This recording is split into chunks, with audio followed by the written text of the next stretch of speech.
अस्सलाम वालेकुम, my name is Mohammad Ashfaq Iqbal. Students, जैसे कि हम डिस्कशन कर रहे थे लास्ट लेक्चर से भी, अगर मज़ीद आप लोगों को कोई इन्फॉर्मेशन चाहिए हो कमेंट सेक्शन में ज़रूर मेंशन करें।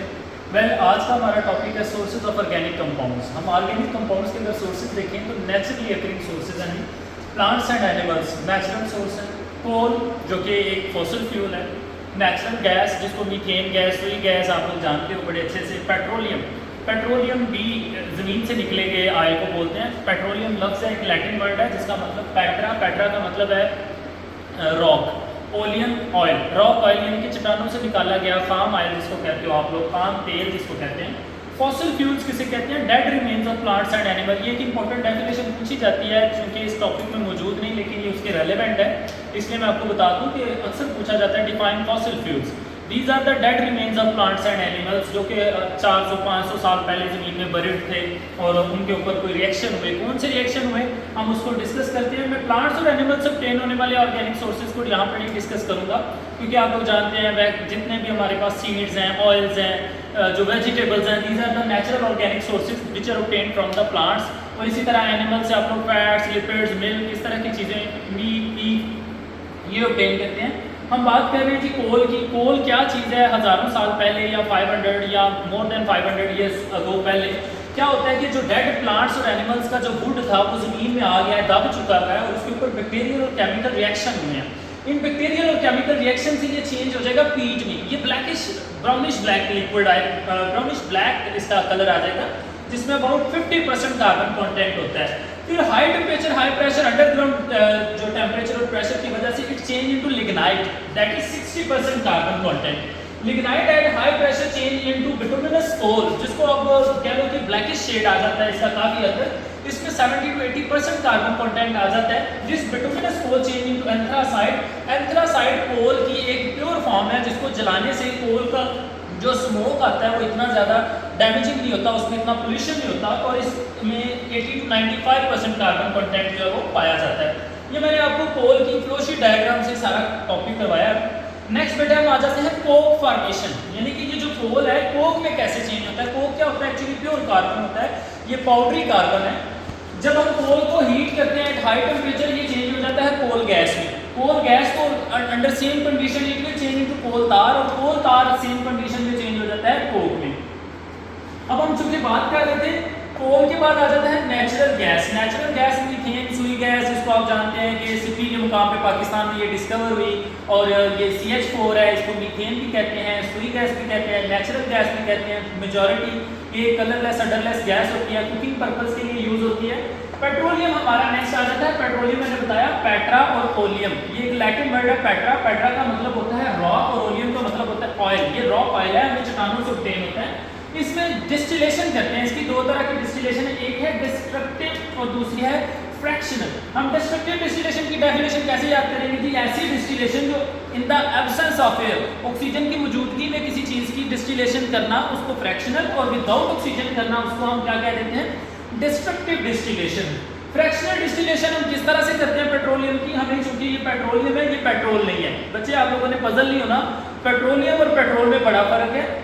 हम क्या करते हैं? इस पेट्रोलियम को एक टावर के अंदर फेंकते हैं और उसको 400 डिग्री सेल्सियस पे हीट करते हैं। इस टावर के अंदर क्या होता है कि जैसे इसको हम 400 डिग्री हाई टेम्परेचर होता है, ऐसे वेपर जिनका टेम्परेचर बहुत कम होता है जो बहुत जल्दी वोलाटाइल वेपर बन जाते हैं, नेचुरल गैस मीथेन, वो ऊपर कलेक्ट हो जाते हैं, सबसे ऊपर चले जाते हैं। फिर पेट्रोलियम ईथर, याद रहे ये ईथर नहीं है, इसका नाम जरूर पेट्रोलियम ईथर है but it is not actually the ether, it is something lower hydrocarbon है। जैसे एल्केन के अंदर या एल्कीन के अंदर, अल्काइन के अंदर मीथेन, ईथेन, प्रोपेन वगैरह आ जाते हैं। नेक्स्ट आ जाता है बेटा नेफ्था, जिनके बॉइलिंग पॉइंट्स जो है वो 60 से 100 डिग्री में आ जाते हैं, वो नेफ्था की शक्ल में यहाँ पे कलेक्ट हो जाते हैं। इसी तरह गैसोलीन जिसको हम पेट्रोल कहते हैं, इसी तरह कैरोसिन जिसको हम मिट्टी का तेल भी कहते हैं, लुब्रिकेटिंग ऑयल, मोबाइल ऑयल वगैरह जो होते हैं व्हीकल्स में एंटी फ्रिक्शनल एजेंट के तौर पर यूज किए जाते हैं। इसी तरह पैराफिन जो कि एक तरह का वैक्स वगैरह, कैंडल्स वगैरह के बनाने के लिए कॉस्मेटिक्स में ये यूज होता है। एस्फाल्ट जो कि आप इसको बिटुमिनस कोल की एक शक्ल कह सकते हो, जो कि रोड्स वगैरह की या रूफ वगैरह की पेलिंग के लिए इस्तेमाल किया जाता है। जो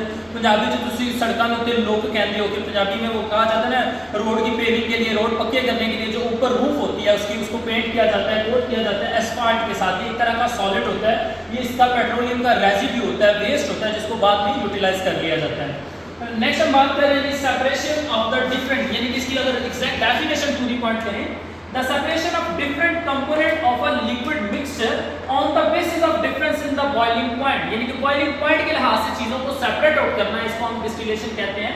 कौन सी? Fractional distillation. सादा डिस्टिलेशन किसे कहते हैं कि किसी चीज को हीट करना और वेपर्स में कन्वर्ट करना और उन वेपर्स को अलग कर लेना, यानी कि उसकी कंपोनेंट्स को प्यूरिफाई करना, इसको डिस्टिलेशन प्रोसेस कहते हैं। और आपको पता है डिस्टिलेशन का जो रिवर्स होता है, यानी कि वेपर दोबारा जब कंडेंस होते हैं तो उसको हम कंडेंसेशन भी कहते हैं। ये एक और टर्म आप लोगों ने याद की हुई है प्रीवियस क्लासेस में। आज का जो नेक्स्ट टॉपिक है, ये लॉन्ग क्वेश्चन भी आ जाता होता है अक्सर पाकिस्तान में फर्स्ट ईयर के जो सेकंड ईयर के स्टूडेंट्स को। क्रैकिंग ऑफ पेट्रोलियम क्या है जी? क्रैक से आपको समझ आ जानी चाहिए किसी चीज को तोड़ना, ब्रेक डाउन करना।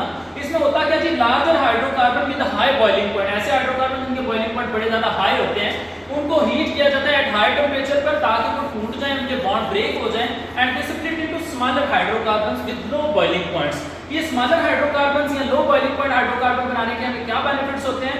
इससे हमें क्या बेनिफिट्स आते हैं? जैसे कि ये यहाँ पे मैंने आपके C16H34 इसको 700 डिग्री सेल्सियस पे अगर हम टेम्परेचर देते हैं तो ये छोटे छोटे कंपोनेंट्स आते हैं। ये पेट्रोल की क्वालिटी को बढ़ाने के लिए, कैरोसिन, गैसोलीन जो हमें यहाँ पे फ्रैक्शनल डिस्टिलेशन से ऑब्टेन होता है वो इतना ज़्यादा नहीं होता, अबाउट 20%, 30%, 40%। तो इसकी क्वालिटी को एनहांस करने के लिए, इसकी क्वालिटी को बढ़ाने के लिए हम लोग क्या करते हैं, बेसिकली क्रैकिंग ऑफ पेट्रोलियम कर रहे होते हैं, यानी कि जो रॉक ऑयल है उसकी क्रैक कर रहे होते हैं। कैसे करते हैं इसको? करने के इसके जो फायदे हैं मैंने आपसे शेयर किए हैं कि ये गैसोलीन की, कैरोसिन की, इनकी क्वालिटी को, क्वांटिटी को बढ़ाने में, इसके अलावा बड़ी ज़्यादा छोटी छोटी by products, alkane, alkene, alkyne की माइनर प्रोडक्ट्स जो लोअर हाइड्रोकार्बन जिनको कहते हैं वो बनाता है।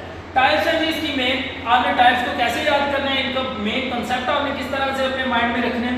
इसकी 3 टाइप है, थर्मल, कैटालिटिक और स्टीम। थर्मल में क्या होता है, नाम बता रहा है जी, थर्म ड्राइव हुआ है, थर्मो का मतलब ही टेम्परेचर है। थर्मल क्रैकिंग यानी कि हीट करके तोड़ना। आपने हाई टेम्परेचर पे क्या करना है, हायर हाइड्रोकार्बन्स को तोड़ना है। इसकी मेन प्रोडक्ट्स जो आती हैं वो इथीन, प्रोपीन या माइनर अल्कीन, इस तरह की कोई भी हो सकती हैं। इसी तरह कैटालिटिक क्रैकिंग में हमने 500 डिग्री सेल्सियस टेम्परेचर, अब आपको बहुत हाई टेम्परेचर की जरूरत नहीं है, और 2 एटमॉस्फेरिक प्रेशर रखना है। इसमें मिक्सचर ऑफ सिलिकॉन डाइऑक्साइड और एल्यूमिना जिसको कहते हैं, या एलम कहते हैं, Al2O3 जिसको कहते हैं, एल्यूमिनियम ऑक्साइड, इसको हम एज अ कैटलिस्ट यूज करते हैं। It will change into gasoline with the high octane number, यानी कि जो कैटालिटिक क्रैकिंग है इसकी मेन प्रोडक्ट गैसोलीन होती है, जो कि हम व्हीकल्स वगैरह में पेट्रोल यूज करते हैं, हाई ऑक्टेन नंबर वाला। हाई ऑक्टेन अच्छी क्वालिटी के फ्यूल को कहते हैं जिसका ऑक्टेन नंबर ज्यादा हो। स्टीम क्रैकिंग आ जाती है, इसको हम क्या करते हैं कि for a short interval of time जो हमारे पास पेट्रोलियम है उसको हम 900 डिग्री सेल्सियस तक स्टीम के अंदर मिक्स करते हैं। जैसे ही स्टीम में मिक्स करते हैं for a short interval of time, then abruptly हम इसको रैपिड कूल करते हैं। जैसे ही हम इसको रैपिड कूल करते हैं इसमें भी हमें लोअर हाइड्रोकार्बन्स जो है वो हमारे पास आते हैं। स्टूडेंट, ये मैंने आपको जो बताया है ये चीज़ अक्सर ये सोर्सेज ऑफ ऑर्गेनिक कंपाउंड से अमूमन शॉर्ट क्वेश्चन में पूछा जाता है, और क्रैकिंग जो है, क्रैकिंग ऑफ पेट्रोलियम अक्सर लॉन्ग क्वेश्चन के तौर पर भी पूछा जा सकता है। मजीद if you find any confusion please feel free to ask me. मेरा चैनल जरूर सब्सक्राइब करें और मेंशन करें कि अगर आपको कोई और भी किसी तरह की हेल्प चाहिए या जो टॉपिक आपको समझना है, ताकि हम नेक्स्ट वीडियो उस लेक्चर पे अपलोड करें। अल्लाह हाफ़िज़।